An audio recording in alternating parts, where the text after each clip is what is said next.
Hey everyone, so for today's video, bibigyan lang ako ng update dito sa kotse natin. I-discuss ko ngayon sa inyo yung different quality ng gas. Kasi meron akong experience. Hindi ko alam kung ako lang yung nakakapansin nito o kung napapansin din ng iba. So currently, ginagasan ko tong kotse ko sa Petron. And meron kasi akong previous unit na ginagasolinahan ko lang siya sa cheap na gas station para makatipid. Sasayangan kasi ako dun sa mga 2 to 3 pesos na difference, or minsan umabot pa nga ng 4 to 5 pesos. So overtime kasi ang nangyari dun sa previous unit ko, nagkaroon siya ng parang palya, or parang nagkaroon siya ng imbalance sa AFR yata yun. Hindi ko sigurado kasi yung symptom niya is parang nahihirapan magpasok ng gas, yung parang halos mag-stall siya. Hindi ko sigurado, pero na-resolve naman yun nung pinalinis ko yung fuel injectors and nagpalit ako ng fuel pump assembly. Simula noon hindi na kami gumamit ng cheap na gas and lumipat kami sa Petron. Pero recently, since sa Petron na kami naggagas ng diretso, wala kaming nagiging problema sa performance ng sasakyan. Actually, maganda naman, halos wala namang kumbaga parang regular na gas, ganun.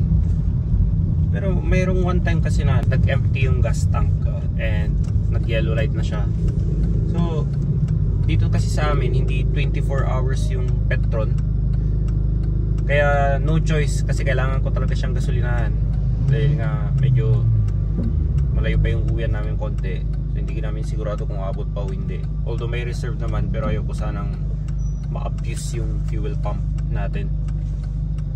Kaya no choice, nagpagasa kami sa Shell.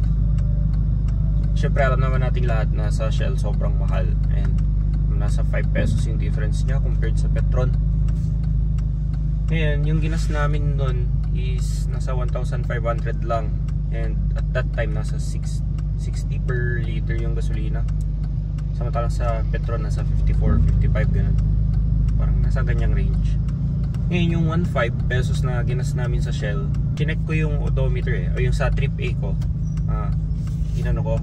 Tinandaan ko, nilista namin yung auto para lang mayroon kaming reference or basis ng nung kung ilan ba yung natakbo, kung may difference ba or wala. Ngayon, nung pinagasolinahan namin sa Shell, yung 1,500 pesos, syempre mas mahal nga sa Shell.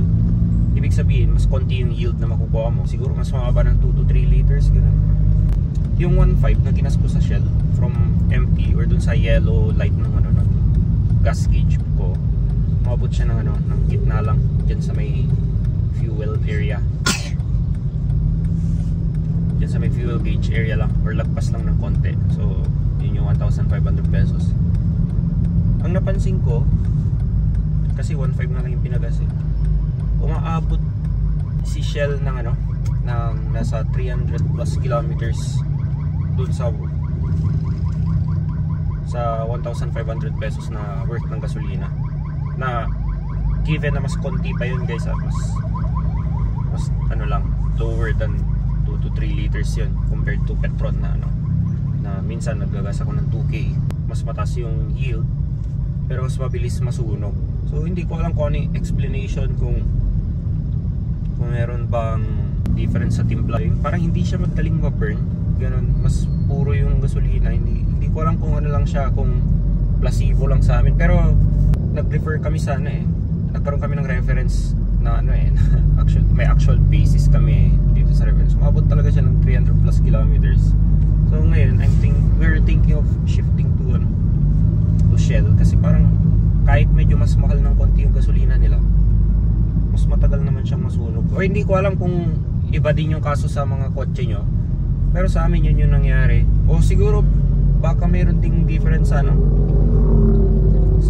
driving, ganun. Pero usually kasi yung situation ng driving namin pare-parehas lang. So umaga heavy traffic, tapos medyo makakandar ka ng konti na mabilis, tapos heavy traffic ka naman, so may konti sakto lang.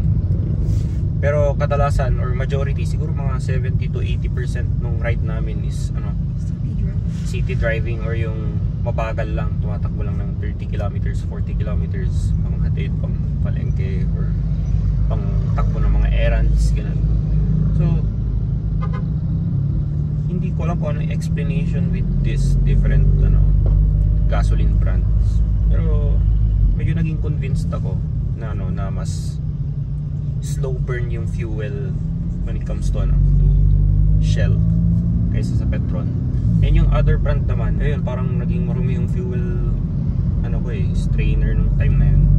Super dumi. Parang siguro 2 months ago nung nabili ko yung unit na previous unit ko, napalitan ko siya ng fuel strainer, and after 2 months pinalitan ko ulit or pina-check ko yung fuel pump kasi nga nagkakaroon siya ng issues sa pagandar, and nakita na marumi ulit yung fuel strainer, and umabot sa point na naging apektado yung fuel pump, kaya kailangan palitan yung boom assembly, and tagpalinis din ako ng fuel injector. Yun, okay siya. So yun yung naging problem solve namin na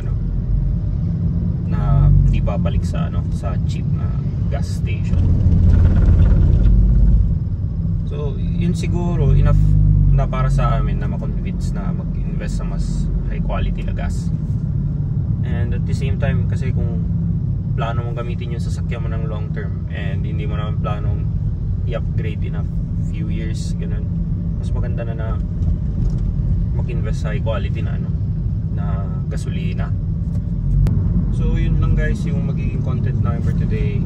Ulitin yung tungkol sa yun difference ng gasolina, kasi hindi ko alam kung ako lang kasi naka-experience o kung pati kayo din. Meron kayong mga comments or kwento tungkol sa ganun experience namin, may comment down na lang below. And also don't forget to like, subscribe, and share this channel for more updates.